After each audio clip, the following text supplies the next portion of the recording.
पिछले एपिसोड में सिंगुन final match में भी चला गया था, जहां पर कि उसने बाकी सभी लोगों को बहुत ही आसानी से हरा दिया था। इसके बाद हम देखते हैं कि सभी लोग इस बात से काफी खुश हो गए थे और तभी रेफरी भी उसे इस कंपटीशन का चैंपियन अनाउंस कर देता है। जिसके बाद हम देखते हैं कि इसके बारे में सुनकर एक आदमी काफी हैरान हो गया था और फिर वो कहने लगता है कि सिंगुन तो सच में बहुत ही ताकतवर है और इसीलिए आज वो ऐसे पोजीशन में भी पहुंच गया। तभी दूसरा आदमी कहता है कि उसका 113 तरह के स्वॉर्ड एनर्जी को प्रोड्यूस करता है, जो कि बाद में मर्ज होकर विंड स्वॉर्ड एनर्जी बन जाता है। इसीलिए उसने इसका यूज करके चारों लोगों को बहुत ही आसानी से हरा दिया और फिर वो हैरान होते हुए कहता है कि आखिरकार वो इस तरह से फाइट कैसे कर सकता है। तब इसकी ऐसी बात सुनकर पहला आदमी भी कहने लगता है कि सच में वह काफी स्ट्रॉन्ग है, इसीलिए मुझे ऐसा लगता है कि अगर मार्शल एम्पर भी उसके ऊपर अटैक करने की कोशिश करे तो फिर भी वो इसके सामने ज्यादा कुछ नहीं कर पाएगा। अब इसी वजह से इसके बारे में सोचकर वे दोनों काफी परेशान होने लगे थे और कहने लगता है कि इस तरह के आदमी को हरा पाना तो सच में बहुत ही मुश्किल है। तभी इसी बीच हम देखते हैं कि डिंगडिंग भी सिंगुन के ऐसे पावर से काफी इंप्रेस हो गई होती है, इसीलिए वो कहने लगती है कि उसने तो अकेले ही 4 लोगों को बहुत ही आसानी से हरा दिया।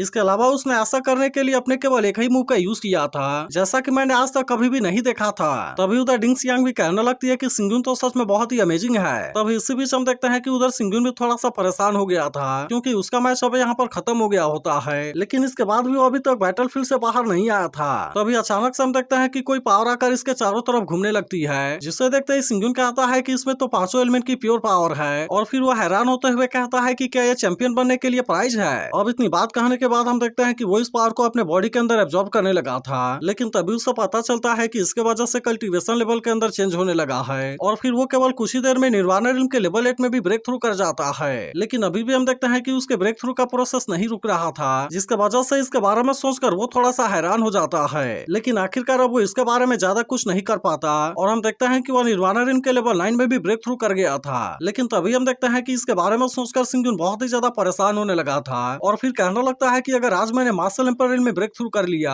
तब इसके वजह से डीटीआनी मुझे किसी भी समय टेक ओवर कर लेगा, जबकि अभी भी मुझे यहाँ पर बहुत सारे काम करने की जरूरत है। अब इसी के बारे में सोचकर वो कहने लगता है कि मैं अभी मार्शल एम्पर में ब्रेक थ्रू नहीं कर सकता, जिसके बाद हम देखते हैं कि वो तुरंत यहाँ पर अपने पावर का यूज करने लगता है और इस तरह से वो इन 5 एलिमेंट के पावर को सील कर देता है। इसके बाद हम देखते हैं कि वो एक जगह पर आकर अपने पावर को बैलेंस करने लगा था और कहने लगता है कि मुझे जल्दी ही अपने अंदर की स्पिरिचुअल पावर को न्यूट्रलाइज करने का तरीका खोजना होगा, नहीं तो फिर इसके वजह से मेरी बॉडी एक्सप्लोड कर जाएगी। तभी इसी बीच हम देखते हैं कि वो रेफरी इसके पास आकर इसे कोई टोकन देता है, जिसे देखते ही सिंगुन उससे पूछता है कि आखिरकार ये चीज क्या है। तब इस पर वो रेफरी उसे बताता है कि यह चीज चैंपियन बनने के लिए गिफ्ट है और इसीलिए इस कार्ड के मदद से तुम नेमिंग एकेडमी के निर्वाणा डिवीजन में जा सकते हो और फिर वहाँ से तुम अपने लिए किसी भी स्किल को चूज कर सकते हो। तब इसके बारे में सुनकर सिंगुन भी सोचने लगता है कि वो लाइब्रेरी तो असल में डीटीआनी का है और इसीलिए वो समझ आता है कि वहाँ पर तो बहुत सारे सीक्रेट जरूर होंगे। इसके बाद अगले सीन में हम गोल्डन फिनिक्स रेस्टोरेंट का सीन देखते हैं, जहाँ पर कि डिंग सियांग अपने पूरे टीम को पार्टी देने के लिए आई हुई थी और इसीलिए उसके सभी साथी इसके बारे में सोचकर काफी परेशान होने लगते हैं, क्योंकि यहाँ पर इन्होंने बहुत सारे टेबल को बुक किया था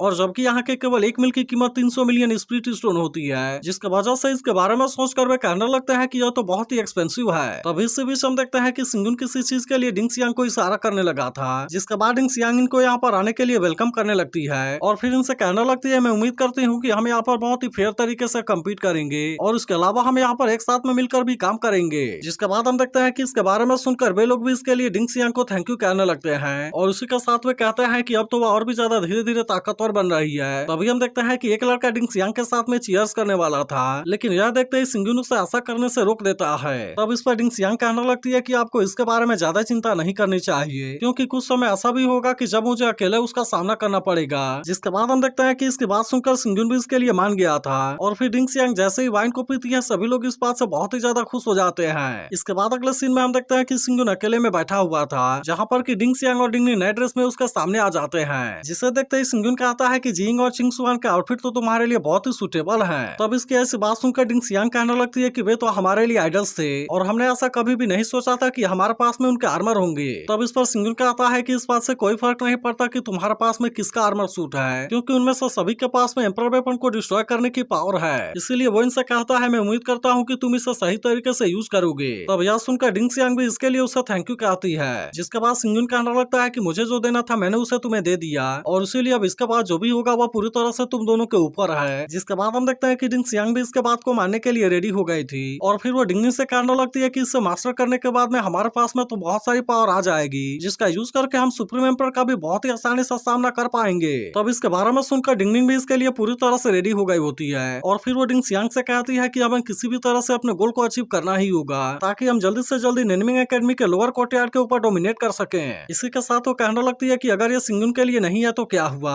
लेकिन फिर भी इसे हमें खुद के लिए करना होगा। तो अब इसकी ऐसी बात सुनकर डिंग सियांग भी इसके लिए मान जाती है। वहीं दूसरी तरफ हम देखते हैं कि सिंगुन यूजे के पास में होता है, जहाँ वो उसे कह रहा होता है कि मैंने तुम्हें टोंगटियान बैटलफील्ड के रूल्स के बारे में सब कुछ समझा दिया। और फिर वो यूजे से पूछता है कि क्या तुम इसके लिए इंटरेस्टेड हो, जिसके बाद हम देखते हैं कि यूजे भी इसके लिए पूरी तरह से रेडी था और कहने लगता है कि उस बैटलफील्ड में तो कोई भी नहीं मारा जाता और इसीलिए यह चीज मेरे सुप्रीम हेवनली वॉरियर टेक्निक के लिए परफेक्ट है। तो अब इस पर सिंगुन से कहता है कि तुम अभी जियूसो एकेडमी के मेंबर हो, लेकिन इसके बाद भी तुम नेनमिंग एकेडमी को बहुत ही आसानी से ज्वाइन कर सकते हो। तो अब इसके बारे में सुनकर यूजे कहता है कि अब तो आप भी जियूसो एकेडमी में नहीं है और इसीलिए भला मैं वहाँ पर रहकर क्या करूंगा। तो अब इसकी ऐसी बात सुनकर सिंगुन भी मुस्कुराने लगता है। वहीं दूसरी तरफ हम देखते हैं कि कमांडर लियू सियान से बात करने के लिए उसके पास में आया था, जहाँ पर वो इसे बताता है कि अब यूजे ने भी जियूसो एकेडमी से रिजाइन कर दिया है और अब उसने नेनमिंग एकेडमी के अंडरवर्ल्ड को ज्वाइन कर लिया है। तो अब इस पर लियू सियान भी उससे कहती है कि मैं भी इसके बारे में जानती हूँ और इसीलिए अब तुम यहाँ से चले जाओ। फिर वो कहने लगती है कि वुफान बाइबिंग और यूजे ने नेनमिंग एकेडमी को ज्वाइन कर लिया।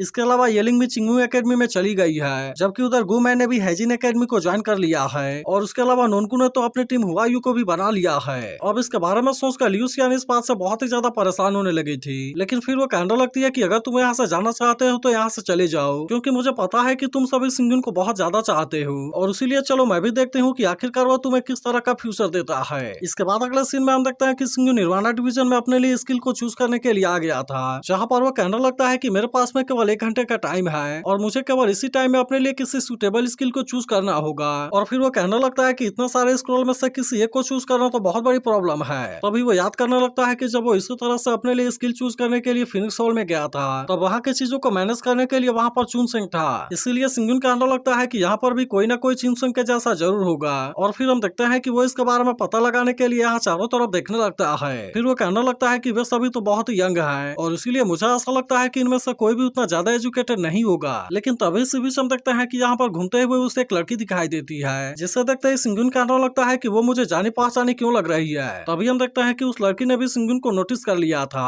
और फिर वो कहने लगती है कि मैंने सुना कि तुम एकेडमी प्रमोशन कंपटीशन में चैंपियनशिप को जीत गए हो। लेकिन तभी सिंगुन उससे कहता है कि ब्यूटीफुल लेडी, मैं तो तुम्हारे बारे में कुछ भी नहीं जानता। तब ऐसी बात सुनते ही वो लड़की इसके ऊपर हंसने लगती है और फिर अचानक से वो इसके नजदीक आते हुए कहती है कि क्या तुम मेरे बारे में भूल गए। लेकिन अभी भी हम देखते हैं कि सिंगुन को इसके बारे में कुछ भी याद नहीं आ रहा था। तो अगर एक्सप्लेनेशन अच्छी लगी हो तो वीडियो को लाइक और इस पर एक प्यारा सा कमेंट जरूर कर देना और अगर आपने इसके पिछले एपिसोड को मिस कर दिया हो तो लेफ्ट वाली वीडियो जरूर देख लेना।